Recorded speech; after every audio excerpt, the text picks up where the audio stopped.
Welcome to Speed Reads. Today we are exploring the book, The Confidence Gap. Learn a practical, new approach to building confidence. Confidence is often treated like a game. The problem is, most of us have been handed the wrong rule book. We've been taught by well-meaning parents, self-help guides, and pop culture that fear is a weakness. We must crush fear and self-doubt, this advice orders, and chase confidence. While some of these tactics might work for a little while, they invariably keep us stuck in the confidence trap, an endless cycle of trying to fix fear instead of learning how to work with it. This speed read summary offers something completely different, an approach that challenges those old ideas and invites you to play by new rules. At the heart of this method is acceptance and commitment training, or ACT, a series of powerful science-backed steps that help you connect with your core values and use them to guide your actions. As a result, you'll build psychological flexibility, the ability to stay grounded, make smart choices, and move forward, even when life feels messy. Ready to transform your life? Let's go through reassessing your priorities.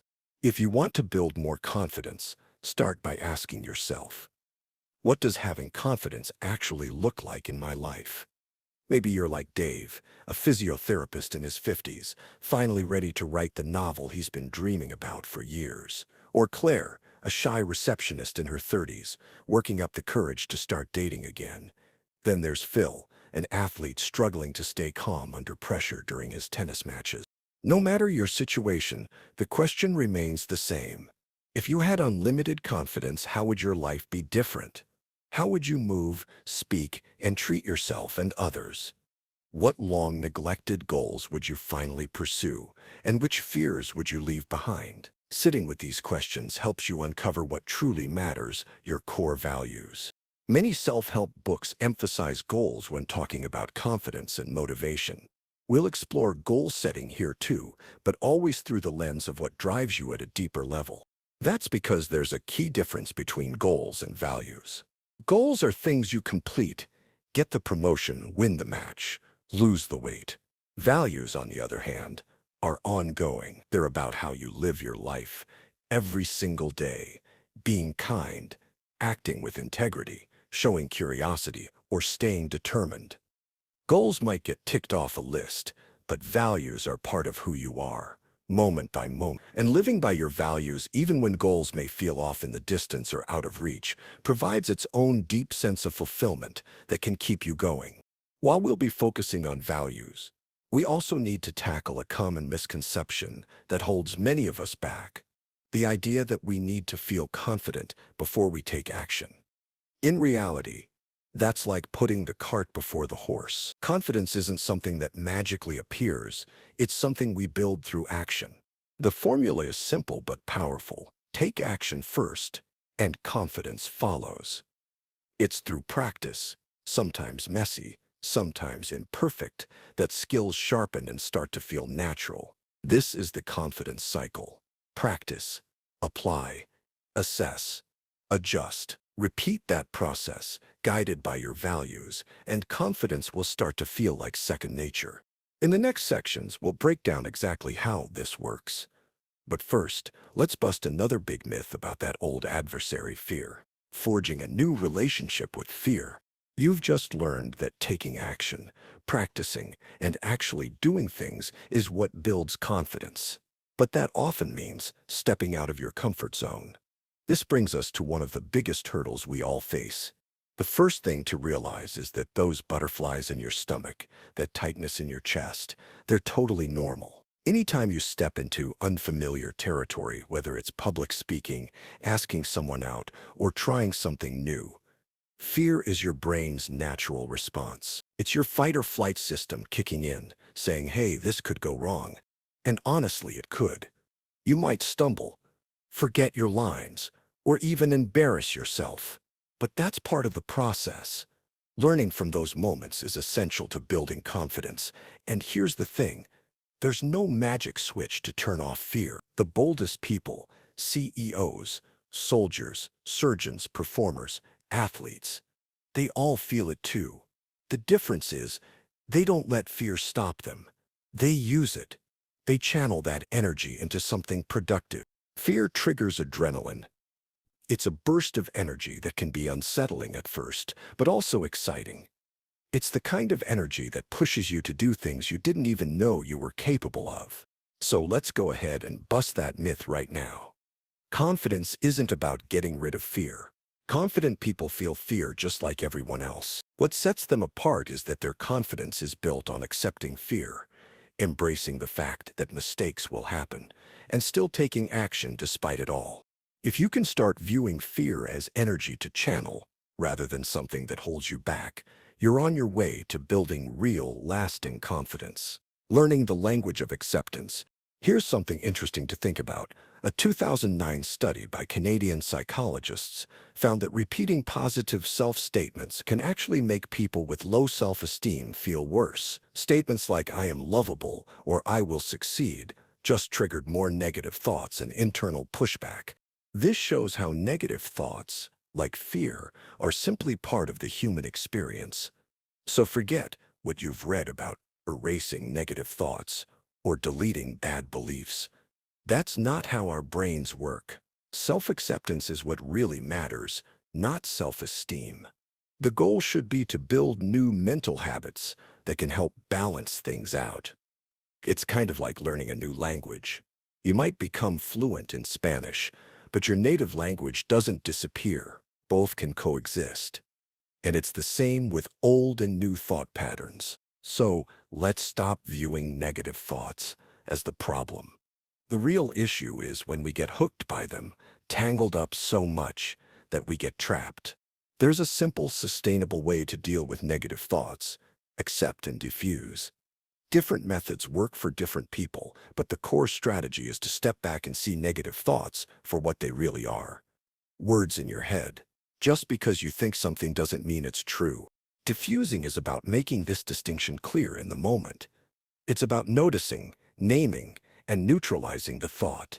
So next time your inner critic says, "I'm not smart enough," or "I'm a loser," try reframing it by telling yourself, "I'm having the thought that I'm not smart enough." Because that's all it is, a thought, not a fact.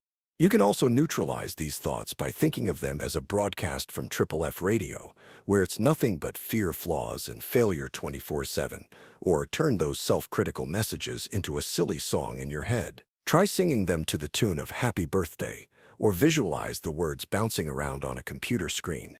It may sound a little strange, but these tricks help you realize how insignificant and powerless those thoughts really are. There are endless ways to play with this.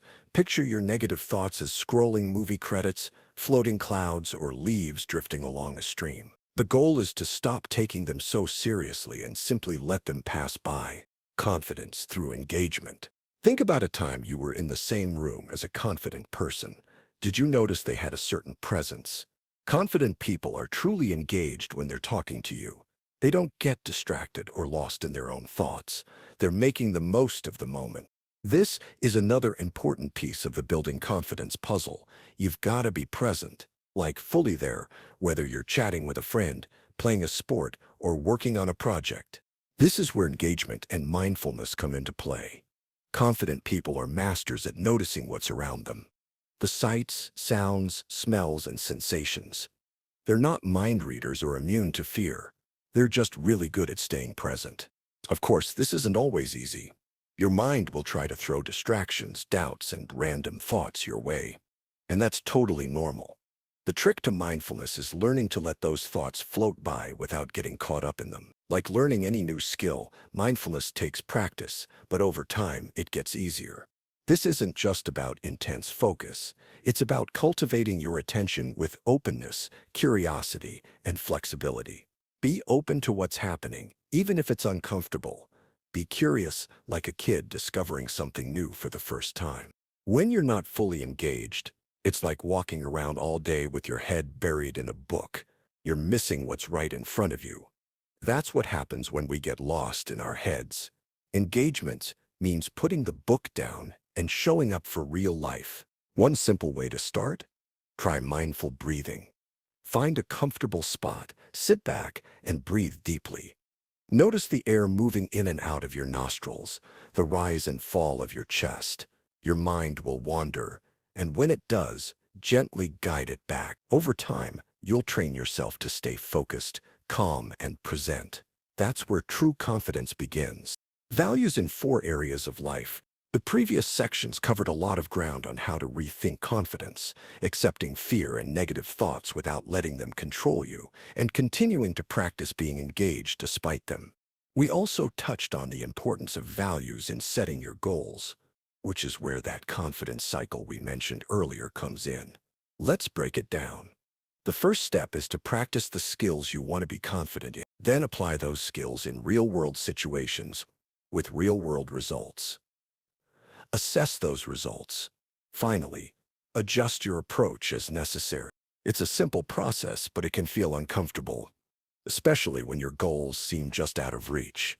You'll likely face doubt, frustration, and boredom, feelings we all try to avoid. But here's the thing. If your actions are driven by your values and you're working towards something that truly matters to you, it becomes easier to push through the discomfort and keep going. So let's get clear on what your values are. Break your life down into 4 key areas: love, work, play, and health. Love is about your relationships, family, friends, those who matter most. Work covers your job, volunteer efforts, education and studies. Play is your downtime, hobbies, relaxation, entertainment. And health includes everything you do to take care of yourself, like exercise, mental well-being, emotional balance, and spiritual care. Now, take a moment to think of someone who represents each area of your life. For health, that person would be you. Ask yourself, what would I want them to think of me?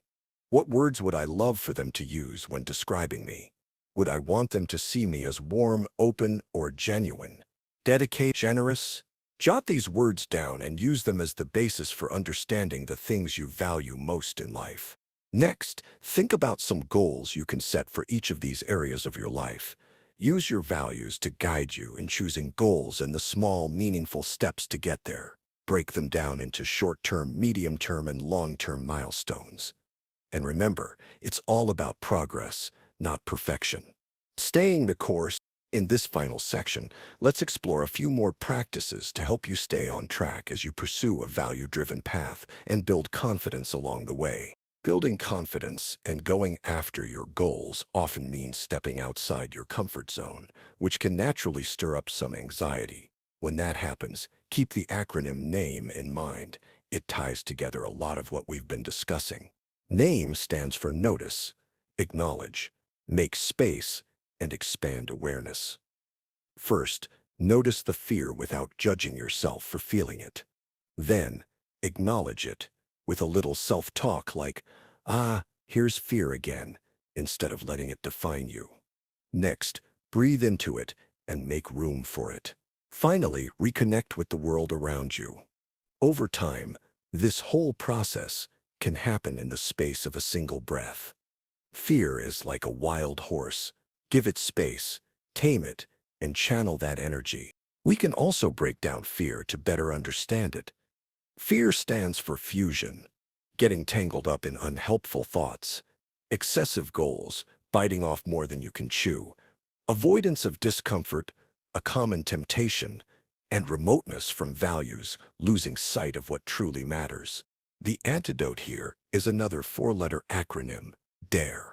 That involves diffusion, stepping back from your thoughts, acceptance of discomfort, making room for those nerves, realistic goals, being kind to yourself, and embracing values, remembering what really matters to you.